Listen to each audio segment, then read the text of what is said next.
President Trump rallies in El Paso. Beto responds. And the government shutdown deal is on the table. I'm Ben Shapiro. This is The Ben Shapiro Show.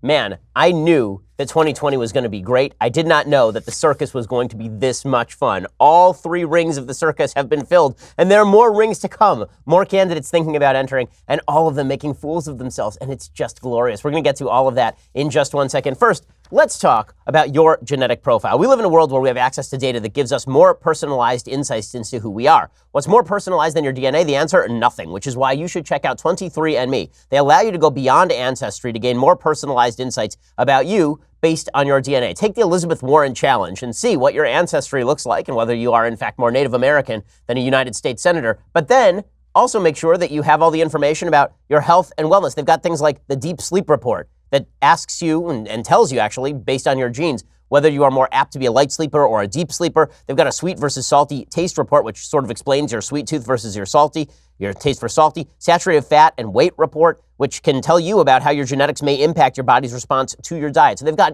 all sorts of great information. I took a 23andMe test. You spit right into a tube. It's super easy. And then they just send you your information online. It is fun to look at, and not only that, it gives you some valuable information about how you can best tailor your life activities to meet your genetic needs. At 23andMe, all you have to do to get that health and ancestry kit is go to 23andme.com/Shapiro. That's the number 23andme.com/Shapiro. Again, that is 23andme.com/Shapiro. Buy your kit today, 23andme.com/Shapiro. Makes a great Valentine's Day gift, something fun and different. Check them out, 23andme.com/Shapiro. All right, so last night, President Trump held his first real campaign rally of 2020.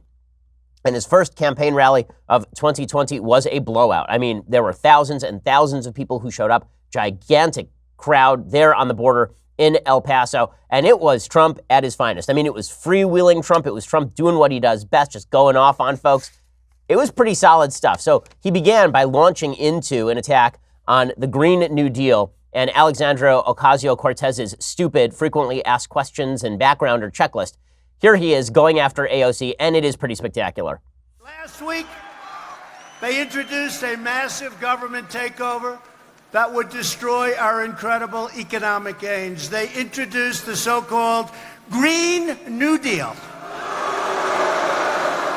It sounds like a high school term paper that got a low mark.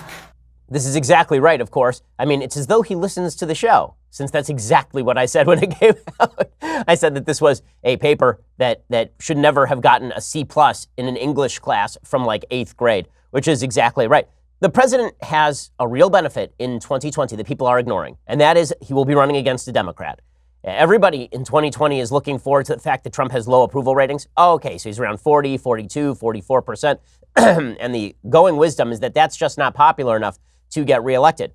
That obviously is not true. He was at 40% when he got elected in 2016. And again, Democrats, as we will get to, are interested in making fools of themselves over and over. This primary fight, not only is a lot of dirty laundry going to be aired, but an enormous amount of leftism is going to be pushed out into the public square because Democrats have to outflank each other. If somebody gets to the left of the rest of the crowd, suddenly they're distinguished from the rest of the crowd.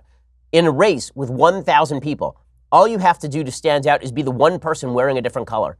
And in the Democratic Party primaries, the only way to do that is to outflank everybody to the left. You can't outflank everybody to the right. You can't be the moderate in the race and somehow win this thing. The progressive base just won't stand for it, as Joe Biden may be about to learn. So that means that Trump is going to be able to run against the craziness of the Democrats. As I have said, for literally 3 years at this point, all the Democrats had to do was not be crazy, and they just can't do it. It is pathologically impossible for Democrats not to be insane at this point because Trump has driven their base totally insane. Now, does that mean they're necessarily going to lose? Should we get overconfident about this thing? No. It doesn't mean that Democrats are necessarily going to lose. Remember, Democrats thought the same thing about Republicans in 2016. They thought that Obama had driven the right so insane that they nominated a cartoon character TV show host, and then he was going to lose because the right had been driven crazy, and then Trump ended up winning. So it is quite possible for the left to be both insane and also to win. It's a risky situation in the sense that whoever is put up there for the Democrats is going to be incredibly radical, and that person does have a 40, 50, 60% shot at winning, depending on what the circumstances are. But suffice it to say, Trump is going to have a lot to run against. Well, it wasn't just Trump running against the Democrats. He also went after the fact checkers and the media. Again, well-deserved. You can keep your doctor. Remember that? 28 times. You can keep. That didn't happen. Turned out to be a lie. Hey, where are the fact checkers? You know, some of the most dishonest people in media are the so-called fact checkers. 28 times. You can keep your doctor. That didn't turn out to be what he said. They're coming for your money, and they're coming for your freedom, and it'll never happen. Okay, and that, of course, is exactly true. When he goes after the fact checkers, that is absolutely accurate. We talked yesterday about the Washington Post covering for AOC. So AOC lied about her own release of her Green New Deal backgrounder and frequently asked question. And the Washington Post refused to even give her a Pinocchio on the basis of what was an obvious lie. The fact checkers are in the Democrat camp. Trump has a lot to run on there. Trump also stood by his El Paso border remarks. There are a bunch of fact checkers who are suggesting that he was not telling the truth about the building of the border wall in El Paso. He stood by his comments anyway. I've been hearing a lot of things. Oh, the wall didn't make that much of a difference. You know where it made a big difference? Right here in El Paso. I spoke to people that have been here a long time. They said when that wall went up, it's a whole different ball game. Is that a correct statement? I don't care whether a mayor is a Republican or a Democrat. They're full of crap when they say it hasn't made a big difference. I heard the same thing from the fake news. They said, oh, crime actually stayed the same. Didn't stay the same. Went way down. Okay, so he is not wrong that crime continued to drop. The crime was already dropping by the time the border fencing was put in place. What did drop were illegal border crossings. Dan Crenshaw tweeted out yesterday a statistical chart showing that illegal border crossings into El Paso dropped pretty dramatically after the implementation of fencing. So Trump isn't totally wrong about this. Trump also had one of his famous moments. Protesters showed up, and I don't know what they think they're getting done by doing this, except for giving Trump something to bounce off of. Well, what's amazing to me is how short-sighted a lot of protesters are. You know, I've had my share of protesters at my college speeches. They come and they try to disrupt. I don't know what is going through their heads. Do they actually think they are accomplishing something good? I guess that because they are patted on the back by many members of the left, because they are seen as people speaking truth to power, that this gives them the impetus to go out there and act like fools. But all they're really doing is giving the president something to club into submission. As I've been saying about President Trump for legitimately years at this point, the man is a hammer in search of a nail. Sometimes he hits a nail, and it's incredibly satisfying. Sometimes he hits a baby, and it's a lot less satisfying. Well, when the protester shows up, they're giving him a nail that he can hit. And President Trump takes out that sledgehammer and just wails away at it. Rather than waiting online for 5 days, for 9 days, for 3 weeks,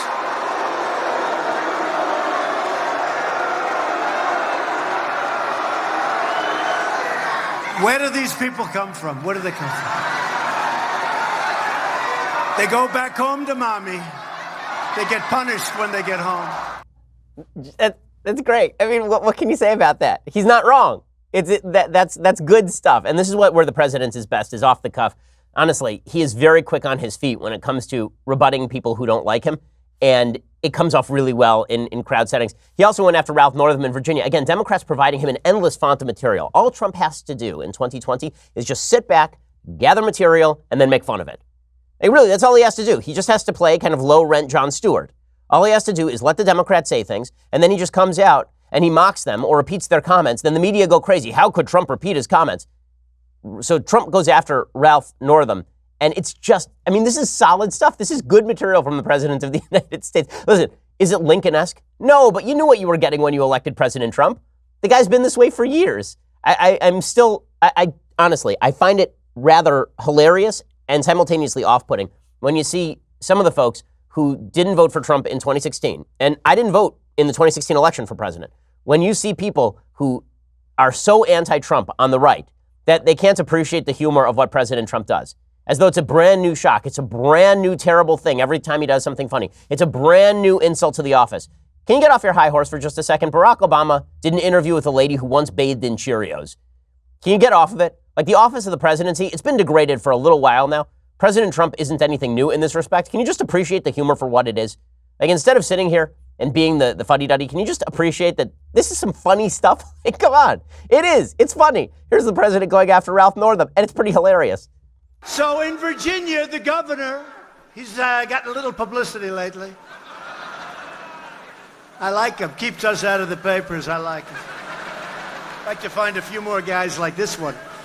He almost moonwalked. His wife stopped him. Darling, darling, it would be inappropriate. I want to see somebody try and imitate Michael Jackson in the moonwalk. This would not have been a good scene. His wife saved him. Come on, that's great stuff. It's just great. I mean, look, it's true, and it's funny because it's true. He also then repeated Ralph Northam's comments about abortion, and the media went crazy. He suggested that Ralph Northam had said that a baby would be born alive during an abortion. They would keep the baby comfortable while the parents and the doctor decided whether to execute it or not. And people were like, how dare he? Ralph Northam never said that. He basically quoted Northam word for word. So this was Trump at his finest last night. If Trump does this, just this comedy routine all the way up till 2020, everyone will go home happy. The economy, if it's still good, will be good. Everybody will be in a good mood because this is some funny stuff. But he saved his best repartee for Beto O'Rourke. He saved his best stuff for Beto O'Rourke. So here's the president of the United States. Now, remember, this rally was being held at the El Paso County Coliseum, and it was also broadcast outside the Coliseum on a giant screen because there was an overflow crowd of several thousand people because it was like 45 degrees out there. But the president of the United States in El Paso, you're going to go and you're going to see it. In just a second, I'm going to explain to you what he did to Beto O'Rourke, who was holding a rally maybe 500, 1,000 feet away. I'll explain in just 1 second. First, let's talk about the best Valentine's Day gift that you can give in terms of chocolatey goodness this year. I'm talking, of course, about Sherry's Berries. Now, I had never tried Sherry's Berries. They sent over a package of kosher Sherry's Berries stuff.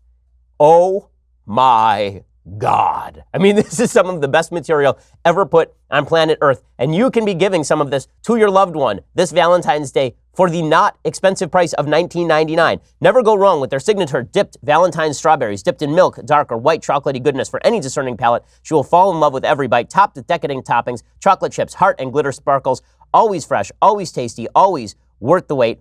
Perfect companion to a candle at dinner, a bouquet of flowers, or a night on the town. It is so good. I mean, legitimately, like my wife and I have probably gained 73 pounds since we started getting Sherry's Berries because we can't stop eating it. It is that delicious. Valentine's made easy. It arrives fresh with a 100% Sherry's Berries guarantee. Ships anywhere nationally. Give sweet somethings to your long-distance love. Send her that Valentine's gift of her dreams at the price of your dreams, starting at just $19.99 plus shipping and handling. Plus, order now and make this Valentine's really special by getting double the berries for just $10 more. So it's a solid deal. Go to berries.com, click on the microphone, and enter my code BENSHOW at checkout. That's BERRIES.com. Click that microphone, enter code BENSHOW at checkout. Berries.com, enter code BENSHOW. Order today. I promise you, these chocolatey goodness, wonderful. I mean, it's like, it's a taste of God. It's just, it's the greatest thing ever. Sherry's Berries, berries.com. Click that microphone, enter the promo code BENSHOW. All right, so Trump saved his finest mockery for Beto O'Rourke, who's holding a counter rally. Now remember, El Paso is in O'Rourke's district. So you figure O'Rourke would have drawn a huge crowd. We'll get to Beto's counter rally in just a second. President Trump spared no mockery for Beto O'Rourke, went directly at him. And yeah, come on, like, we live in a WWE world now. So you can either root for The Undertaker or you can root against The Undertaker. Okay, that's all that's going on here. And here comes The Undertaker from the top rope with the flying elbow. Go! A young man who's got very little going for himself, except he's got a great first name. He challenged us. So we have, let's say, 35,000 people tonight, and he has 200 people, 300 people, not too good. In fact, what I would do is I would say that may be the end of his presidential bid, but he did challenge it. So great. Come on, that's such good stuff. President Trump, he's a showman. He's a showman. And he's at the center of this 3-ring circus, just making Beto O'Rourke jump through rings lit on fire. It's phenomenal. It's such good stuff. So, meanwhile, Beto O'Rourke was giving his own rally. And things were not going all that great for Beto O'Rourke. So a few things were going poorly for Beto O'Rourke. One, as you can actually see from the footage, in the background of Beto O'Rourke's speech is a giant screen of President Trump speaking. And Beto O'Rourke, he's now become a parody of Beto O'Rourke. So Beto O'Rourke has been trying to do his Obama impersonation for a couple of years now. And it was a pretty good impersonation when it was subtle. Now, he's got the whole arm waving thing, big arm motions for 2020. He's broken out the full-on marionette posture for 2020. And so he starts talking about standing for America and against walls. He is saying this next to a fence that separates his rally from the Trump rally, and also about 1,000 feet from the actual border of El Paso, which, as it turns out, is covered with a lot of fencing. So here's Beto O'Rourke railing against walls and fences. Honestly, if Democrats want to make this their run, go for it, man. Go for it. We stand for America, and we stand against walls. We know that there is no bargain in which we can sacrifice some of our humanity to gain a little more security. We know that we deserve and will lose both of them if we do. Okay, no one knows what he's talking about, but he's making big arm motions really awkwardly. So it is amazing how so many of these Democratic candidates seem somewhat attractive and interesting on first glance. And then when they give a big campaign rally, suddenly they look like parodies of themselves. We will show you the most hilarious moment of Beto's rally in just 1 second. So the funniest thing that happened at Beto's rally is that, again, he staged it too close to Trump's rally. There were like a few hundred people at Beto's rally. We still haven't seen a complete far shot of Beto's rally to see how many people showed up at his rally as opposed to Trump's. So Beto is giving his speech. And in the background, President Trump's walk-on music is drowning out Beto O'Rourke. So it literally is WWE. It's some guy in the center of the ring going, I'm going to take The Undertaker. And then it's like, whose music is that? It's The Undertaker's music. Oh, my God.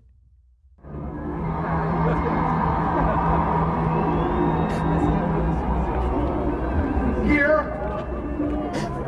in one of the safest cities in the United States of America. And the cheers are not at his rally. The cheers are from the other rally for President Trump. Now, I don't know who worked out the stagecraft for Beto O'Rourke. My goodness, guys. I recommended that Beto O'Rourke do a rally at the same time as President Trump, but not like right there with 20 of his friends. That looks not great. That turns out to be a terrible, terrible idea. Also, it's not real great when some of the people who show up to your rally are actually carrying Mexican flags. That's not particularly wonderful.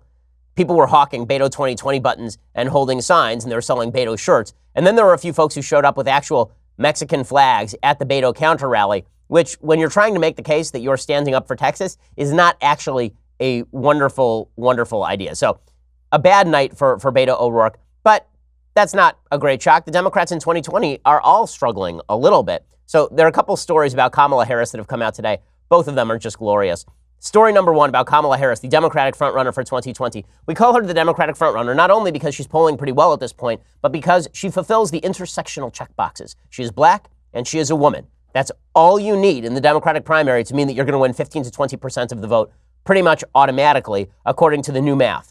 And I'm not saying this. 538 is saying this. Nate Silver is saying that there are actual segments of the Democratic Party that can be labeled black and Hispanic. You can just label them by race. So if you don't like me saying it, talk to lefty Nate Silver, the pollster. Okay, so here's a story that's not going to be great for Kamala Harris. It turns out that Kamala Harris, her big threat is going to come not from her right because she's too radical. It's going to come from her left because it turns out that she was a prosecutor for a long time in the state of California. Now, I think she was a garbage prosecutor. The crime rates went up while Kamala Harris was Attorney General of the state. She was actively involved in changing the language on some of the referenda in the state of California to loosen crime regulations so that people would be released from prison early and so that certain felonies would then be prosecuted as misdemeanors. She was a very, very bad Attorney General. But even being in the law enforcement system, according to the left, makes you a career narc.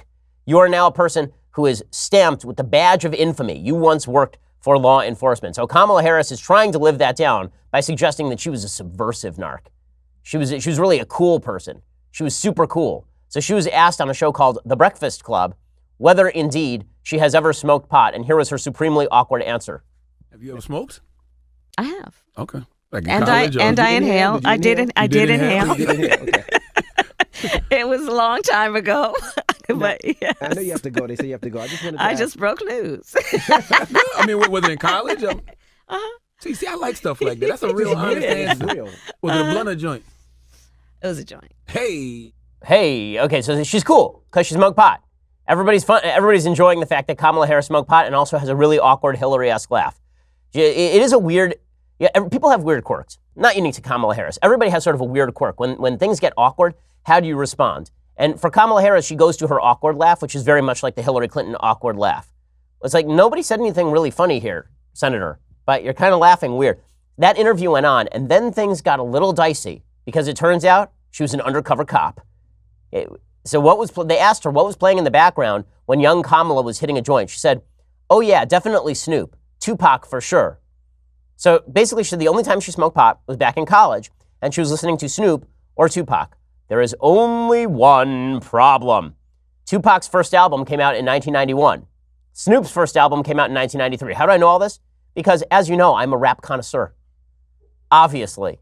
No, I mean, somebody else tweeted this. Okay, Tupac's first album came out in 1991. Snoop's first album came out in 1993. Kamala Harris graduated college in 1986. So unless she got hold of the audition tapes for Tupac and Snoop some 5 to 7 years before they actually premiered their work, this is bull. So one of two things is true. Either Kamala Harris smoked pot in college and also smoked pot a lot later than college, as in when she was a DA, because by this time she was a DA. So she was token while she was prosecuting people for toking, presumably. Either that is the case, or she's just lying about having smoked pot. Whatever it is, as was it Comfortably Smug or David Burge, basically she's a character from 21 Jump Street. That's what she is now. I'm so cool. I'm one of the kids. Also, I'm 50,000 years old. Also, I don't remember what was playing on the radio. It was probably, she's like, when I was in college, what were we playing? It was Lady Gaga. Lady Gaga wasn't born yet, Senator. It doesn't matter.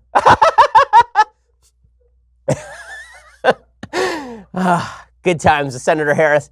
Also, it turns out that Narc Harris, she apparently she tried to stop the reduction of California's overcrowded prisons. Now, how does this mesh with my contention that she was soft on crime and tried to let people out of prison? Well, the answer is that she didn't want to prosecute additional people and put them in jail. She just wanted to keep the people in jail who were there so that they could fight wildfires. I am not kidding you. Article from the Daily Beast. Apparently, lawyers for Harris wrote in a filing with the court, extending 2-for-1 credits to all minimum custody inmates at this time would severely impact fire camp participation. A dangerous outcome while California is in the middle of a difficult fire season and severe drought. What does that mean? Well, the lawyers say that California met benchmarks and argued that if certain political parolees were given a faster track out of prison, it would negatively affect the prison's labor programs where certain inmates were fighting California wildfires for $2 a day, which is significantly below minimum wage in the state of California. They also noted that draining the prisons of minimum custody inmates would deplete the labor force both internally and in local communities where low-level nonviolent offenders worked for pennies on the dollar collecting trash and tending to city parks. So Narc Harris out there talking about how cool she was when she was smoking pot while listening to people who had not yet released albums. She also was arguing, and her office was arguing, that we should keep prisoners in prison so that they could work for low wages, so slave labor for the state of California. Yeah, things are going to go great for Kamala Harris. And it's not just Kamala Harris. It gets even better. So wait until you hear what Cory Booker is now proclaiming on the campaign trail. Oh, these candidates, where do they come up with these folks? As President Trump, where do they come up with them? I don't even know. Go back home to mommy. We're going to get to this in just a second. First, let's talk about your Second Amendment rights. So if you love your Second Amendment rights, this is for you. Listen up. You, a law-abiding citizen who knows how to use a firearm, you're about to get 5 free chances to win a brand new AR-15. As you know, I'm a proud member of the USCCA, an organization that provides education, training, and legal protection for responsible gun owners like you and me. And they want to give you $1,000 to buy the AR-15 that you have been dreaming of. You know, the much maligned AR-15, which is basically just a normal semi-automatic rifle. If you want in, you have to hurry. And remember, you get 5 free chances to win if you act right now. Entry is quick and easy, but it's almost over. It all ends next week. Just text WIN to 87222 to lock in your entries. Oh, and as an extra guaranteed bonus, they're also going to send you a free concealed carry guide just for entering. Great information. The folks at USCCA also have tremendous educational resources, legal resources. Not only are the folks at USCCA on a mission to help every responsibly armed American protect their family with complete confidence, they love giving away free guns to those law-abiding citizens. But you are running out of time. Don't miss your last opportunity at getting the AR-15 you have always wanted. Text WIN to 87222 right now. Again, that's WIN to 87222, WIN to 87222. All right, so here's what we have learned in the past 24 hours. Beto O'Rourke is a marionette who can't draw a crowd in his hometown. Kamala Harris is a narc. And Cory Booker is Cory Booker. Because, man, Cory Booker. So, this is according to the Washington Free Beacon. Senator Cory Booker said the planet can't sustain people eating meat as the 2020 hopeful aims to become the first vegan president. Booker told the vegan magazine Veg News, which I'm sure is just riveting stuff. Like, do you open up the mailbox every Saturday to read the vegan magazine Veg News? Where you're just like, oh man, Look at that cucumber. Man, this centerfold of a salad, unbelievable. Booker earlier this month told Veg News that he became vegan after coming to the realization that eating eggs didn't align with my spirit. Weird realization. While claiming he does not want to lecture Americans on their diets, Booker said Americans need to be nudged into fake cheese because the planet cannot sustain the environmental impact of the food industry. You see the planet Earth moving towards what is standard American diet, Booker said. We've seen this massive increase in consumption of meat produced by the industrial animal agriculture industry. The tragic reality is this planet simply can't sustain billions of people consuming industrially produced animal agriculture because of environmental impact, he said. It's just not possible. Weird, because the planet a century ago had like 2 billion, 3 billion people. Now we have some 8 billion people. Most of those people are subsisting on a lot more meat than people were a century ago. Things are okay. Things are kind of okay. It turns out, you know what we're really good at doing? Growing cows, killing them, and eating them. And also they taste delicious. Now, this is coming from somebody who actually has a little bit of moral sympathy for the vegan position, or at least the vegetarian position. The position that animals have a certain level of sentience and killing them may be a morally questionable behavior. In 100 years, people may look back on us and say, wow, you were killing animals to eat them? That seems kind of barbaric. I actually have a little bit of sympathy for that position. Not enough sympathy to make me stop eating chicken or steak, but some sympathy at the very least. But Booker is doing this in the worst and stupidest possible way. He's saying the reason that you shouldn't eat meat is not for moral reasons because you have objections. You shouldn't eat meat because the planet can't sustain you eating meat. Except for, again, the population skyrocketing over the past 50 to 100 years and people eating more meat, not less. Booker says the devastating impact of greenhouse gases produced by the meat industry is just not practical. So he too, like AOC, is deeply worried about farting cows. He says the numbers just don't add up. We will destroy our planet unless we start figuring out a better way forward when it comes to our climate change and our environment. Booker said his vegan journey began in 1992 after reading Gandhi's biography. He said he wants to make the existing model of the food industry obsolete. He's going to have to come up with a better way of feeding billions of people because you know what it turns out is very, very protein intense? Meat. People need protein. If he can find a better way to generate these products, I'm all ears, man. But if you are going to talk about starving people who need cheap meat to survive because you have moral objections to cow farts, not as much sympathy. He says, you never change things by fighting what exists in reality. To change something, you got to build a new model that makes the existing model obsolete. That's the deal here. American consumers should not be told what to eat, but if you provide viable alternatives in some cases that taste even better, and if people have more information, if we consumers are informed about whatever it is, the dangers of the overuse of plastics all the way to the conditions in which animals that we are consuming are being treated. He says that his non-vegan friends love vegan foods, like his favorites, vegan pancakes and vegan stuffed French toast. He says, I've seen incredible vegan cheese shops popping up around the country, and my friends who are lovers of cheese just can't tell the difference. Okay, again, as somebody who's, there's a pretty good vegan restaurant here in town that's kosher, and it's good. Is it as good as, the natural thing? No, it is not. You're just going to break it to you. Okay, vegan cheese, not as good as regular cheese. Okay, and I say this as a person who's constantly used to eating ersatz foods because, for example, I can't eat pork because I'm a Jew, so we have kind of soy products that substitute. I guarantee that my friends who do eat pork here, I have a feeling they might not like the soy products quite as much. So Cory Booker talking about how we all need to become vegan. So that's going to be just wonderful. So the Democrats really, are they sending their best? Apparently they are. Bill de Blasio, that crazy nut job who throws groundhogs, is headed to New Hampshire as he contemplates his run for the presidency. He's a communist, but I guess that's kind of rote at this point for Democratic candidates. He is now talking about running for president, so he's going to outflank everybody on the far left. He's actually going to launch his campaign from Cuba. He's traveling to Nashua, New Hampshire. There he's going to meet with Mayor Jim Donches and may chat with locals at a diner. I do love this stuff about presidential politics, is where we all pretend that this is what normal politicians do. That what normal politicians do is they just go to random places and stop at diners. When's the last time you stopped at a diner? Just like a random diner in the middle of nowhere. Probably not that often. Probably you have like your local eateries that you go to. But politicians apparently spend their days finding babies to pat on the head and diners to go to. I promise you, by the way, when he walks into a diner in Nashua, New Hampshire, nobody's going to know who he is. He's going to walk in, people are going to be like, who's that big geeky guy? And why is he carrying a groundhog? And why is he wearing a Che Guevara t-shirt? That's weird. On Friday evening, de Blasio will drive to Concord, where he will meet with local organizers of the group Rights and Democracy New Hampshire, which describes itself as part of a movement across the region to counter the influence of money in politics. Apparently, his people are telling the press that he wants to make sure ideas like pre-K for all, paid personal time, and mental health are on the table as Democrats debate the party's vision for the future. Everybody in the pool, every single person is going to run for president, and it's going to be delicious. So that is pretty excellent stuff. Okay, in just a minute, I want to get to the media defending the fresh faces of the Democratic Party. So fresh, so face. We're going to get to that in just a second. But first, you have to go over and subscribe at dailywire.com. For $9.99 a month, you too can subscribe to dailywire.com. When you do, you get the rest of the show live. You get 2 additional hours of the show later in the day. I mean, we are bringing you the best material like all day long. Basically, we have a 24-hour show here, and you can be part of it when you become a subscriber.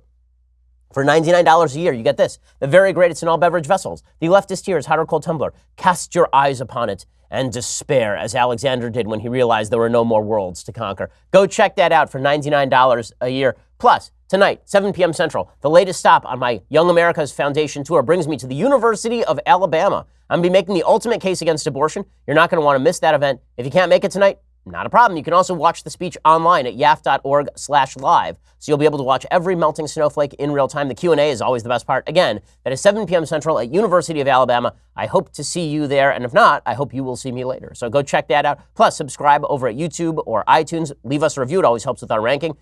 Thank God the show continues to grow extraordinarily. Thanks for telling all your friends about it. And thanks for telling your parents about it, and many of whom are listening on our talk radio program later in the afternoon. It really is a cool thing, and thank you for being a part of it. We are the largest, fastest growing conservative podcast and radio show in the nation.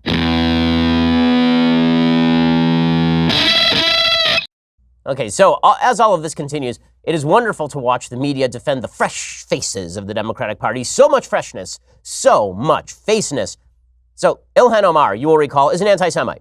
She has a long anti-Semitic record. She says lots of anti-Semitic stuff, like all the time. And then over the weekend, she was like, the Jews and their shekels are paying for Israel support. And people are like, what do you mean, Congresswoman? And she was like, AIPAC. And then the Democratic higher-ups like, could you apologize for that, please? And she's like, okay, I apologize, but also the Jews and AIPAC. And then the media responded to that by saying, look, she apologized. Why can't you just leave this stuff alone? It's enough, right? I mean, come on. Leave her alone. She's a fresh face. Come on. Well, I'm going to show you some tape of Ilhan Omar, and we will determine if she sounds truly regretful at her anti-Semitism. Going to go with no. I don't want to prejudge this for you, but I'm going to go with no. So here she was walking through Congress, and she was asked if she regrets her comments. Her answer? Not really. You regret your comments, Congresswoman?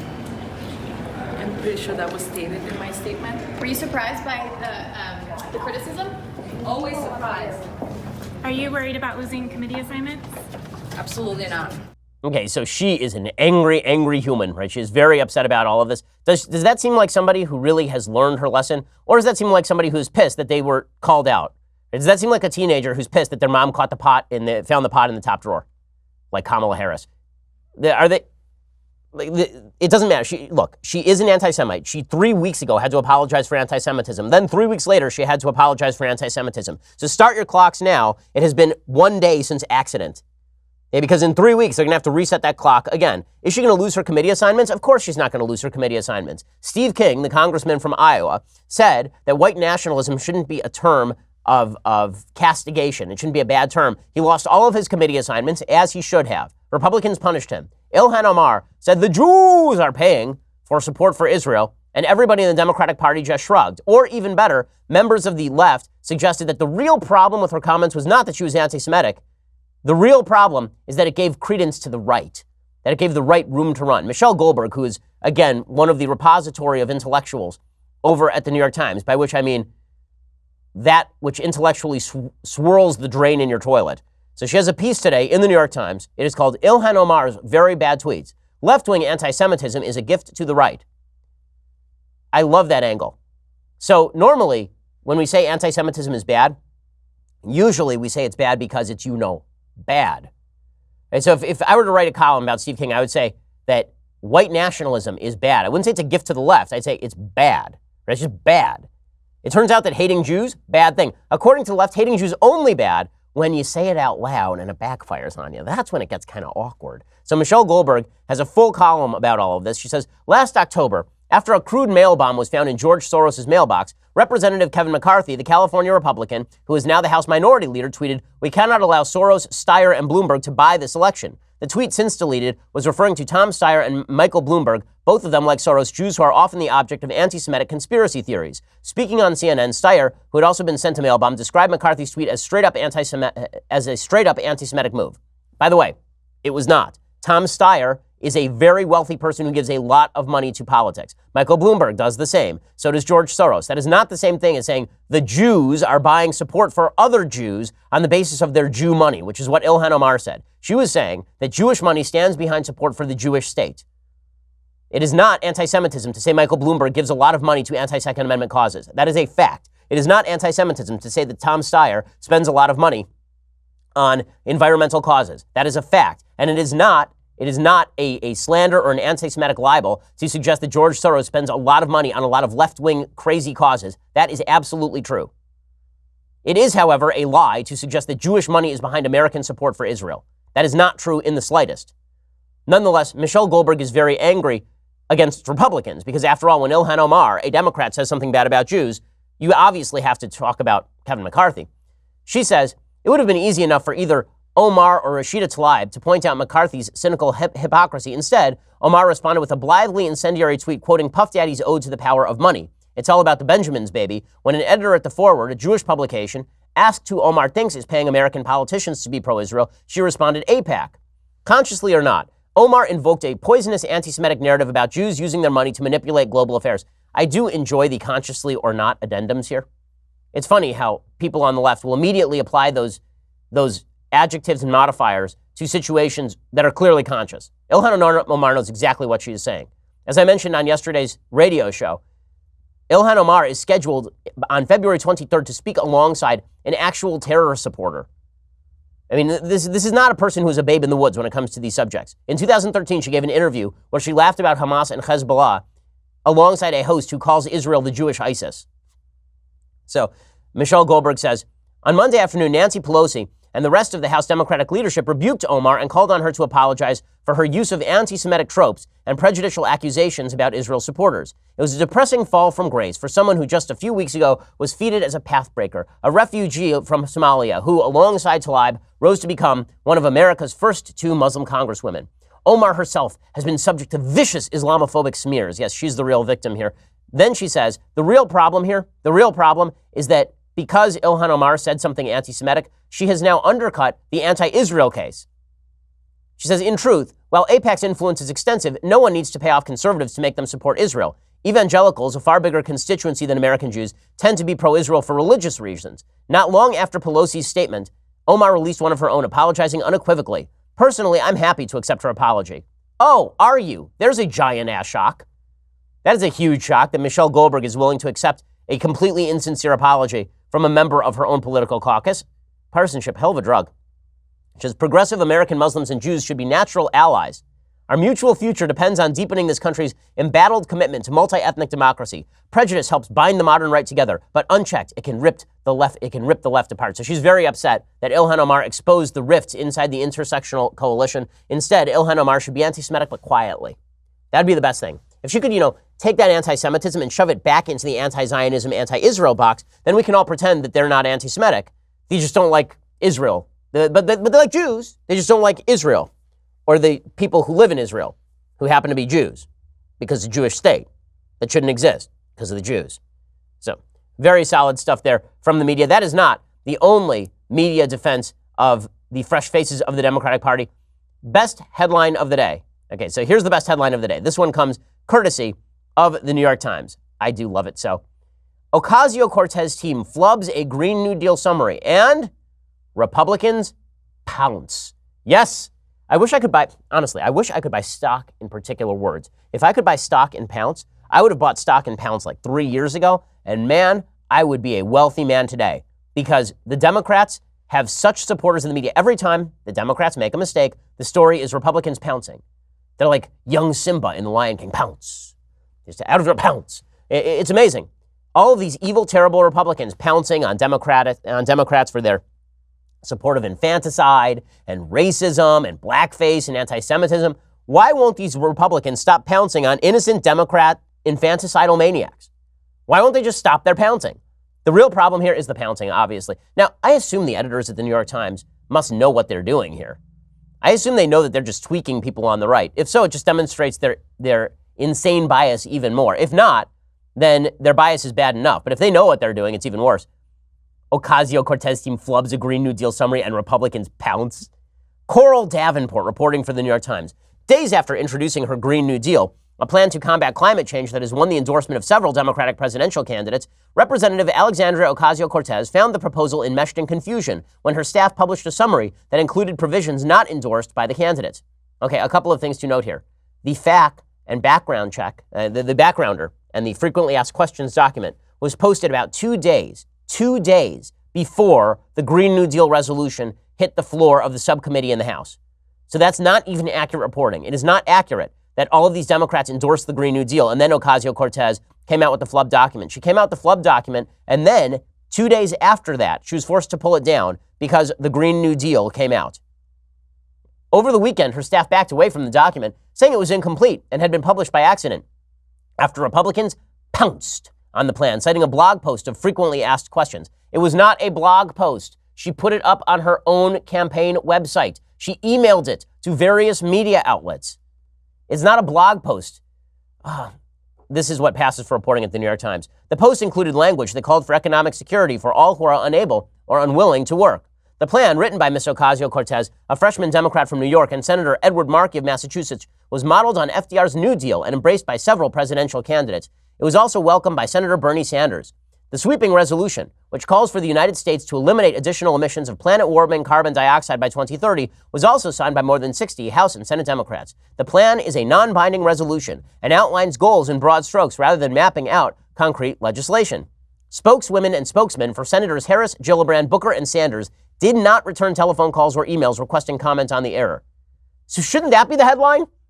Shouldn't that be the headline? Shouldn't the headline be, every Democrat running for president who endorsed this plan refuses to answer questions about AOC's plan for the Green New Deal? Shouldn't that be the headline? How is the headline Republicans pounce? How in the world is the headline Republicans react to thing Democrats did? That's called every day in politics in this country. Every single day, every single hour, every single minute. Let's say that the sun rises this morning. And let's also say that a famous person dies. Is the headline sun rises in the morning or famous person dies? You're adding no information. News is about breaking new information, presumably. You're adding no information by headlining that Republicans react to a thing Democrats did. It would be significantly more important information, I would think, that Democrats will not answer simple questions about what exactly AOC posted online, because they are so afraid of her on the one hand, and they are afraid to endorse her idiocy on the other. That's just unreal. Ms. Ocasio-Cortez has promoted the plan as a blueprint for the eventual Democratic presidential nominee, but Republicans have turned the episode with the frequently asked questions into a campaign moment, putting out a news release saying the document revealed the extreme left's startling priorities. That's the real story, is that Republicans turned a Democrat gaffe into a Democrat gaffe, because that's never happened before in politics. According to the New York Times, however, mistakes happen. Mistakes happen. This is the last paragraph. Mistakes happen when coordinating multiple groups and collaborators, said AOC's campaign and chief of staff. What's in the resolution is the Green New Deal. Oh, okay. Well, I'm glad that we got all of that settled. Well done, media. Meanwhile, it looks like a budget deal is now on the table. It's not a very good budget deal, but it's what President Trump may get after all of this hubbub. According to the Associated Press, 3 people familiar with Congress's tentative border deal tell the Associated Press that the accord would provide $1.375 billion to build 55 miles of new border barriers. That is well below the $5.7 billion President Trump demanded to build over 200 miles of wall along the Mexican boundary. Apparently, the money will be for vertical steel slats called bollards, not a solid wall. Democrats dropped their proposal to limit the number of detained immigrants caught inside the U.S. to a daily average of 16,500. Republicans opposed that demand. There is currently no such limit. Instead, bargainers agreed to fund 40,520 beds to detain immigrants entering or in the United States illegally. That is the same number funded last year, though the actual figure held is around 49,000. So in other words, after all of this, President Trump is not going to get any more money than he would have gotten in the original budget that was presented to him by the Democrats, which included $1.3 billion to build whatever he wanted. I mean, it was just funding for border security. He refused that. He wanted more money. He didn't get more money, but now he can claim that there's some money to build 55 miles of new border barriers, I suppose. Sean Hannity was livid about this yesterday on his Fox News program, as well he should be. This deal is a garbage deal. It doesn't give the president anything more than he would have had if he had never gone through this rigmarole in the first place. And again, Democrats actually made it a negotiating point to have fewer beds available to house criminal illegal aliens so that they would be released into the general population. That's a pretty amazing thing. So, do I think that Trump ends up going for the deal? I think there's enough blowback from the right that Trump ends up declaring a national emergency or having his Department of Defense say that we need additional wall building and additional fencing to stop drug corridors along the southern border. I think that's probably the direction that he is going to go politically. It makes more sense than signing off on this deal. But if the president just wants to get past it and move on to 2020, then he'll sign this deal. We will all move on. He won't pay a serious price for this with his base. Honestly, from a political point of view, I get it. From a we need a wall point of view, I don't get it at all. Okay, time for some things I like and then some things that I hate. So, things that I like today. This is pretty hilarious. A bunch of college students were asked about the Green New Deal. And as per the usual arrangement around the United States, when college students are asked about anything that sounds like a left-wing proposal, they love it until they're told what's in it. This is true for every poll ever taken. When people are asked whether they like socialism, people are like, yeah, socialism sounds great. They're like, oh yeah, that'll be 60% taxes on you, and also we're going to end your private health insurance. And they're like, oh wait, hold up, that's not as great. That's not particularly awesome. Okay, so here was a person from Campus Reform going around asking college students about the Green New Deal. Their responses are quite hilarious. Based on what you've heard of the plan, would you say you view it favorably or unfavorably? I view it favorably. I think that we need to cut our reliance on fossil fuels. It's definitely a great idea. I like that it's progressive. I like that it is going to push the world forward in the way we need to be. So the plan says within 10 years, we're going to completely outlaw coal, natural gas, and oil. So gasoline, anything like that in 10 years. I don't agree with that. To be honest with you, I think we need those things to live. I do not think it is feasible in 10 years. If you're unwilling to work, we will still supply help for your salary and help for a living wage. No, absolutely not. If you're not willing to contribute to society, then I don't think that the people who are contributing should pay for you. Eliminating almost all air travel with high-speed rails. What's your thought on that? I feel like it's kind of the same one. It's like, I feel like 10 years is a little extreme for that. I think that's drastic. I haven't heard of that one yet. Who's going to pay for all of it? Who's going to offset the trillions of dollar cost that it would be? Right. I don't know. Okay. Nobody knows. Okay. Based on what you've heard from these, does it change your perception of the plan at all? Yeah, a lot. Sometimes you need to take extreme measures to save the environment, but I don't think that is I think it's a bit too extreme. Okay, so even these college students are realizing that these proposals are insane, which is why all Trump has to do is just let Democrats make the proposals, and then he has to point out that these proposals are in fact fully insane. Okay, time for a couple of things that I hate. Okay, so thing I hate, number one. There's a pair of shoes that were distributed by Walmart, and Katy Perry, I guess, was the branding name on it. These shoes are just They come in black, and they come in yellow, and they come in white. Like, they come in various colors, and they have eyes, a nose, and a mouth on them. The only question you should be asking about these shoes is why in the hell anyone would buy them, because they're hideous. I mean, I am not a fashion critic, but these are ugly, ugly shoes. But that is not the question that people began asking. The question people began asking were the shoes blackface? Were the shoes blackface? It's a shoe that comes in multiple colors with just eyes and nose and a mouth on them. Is it blackface, like making fun of black people?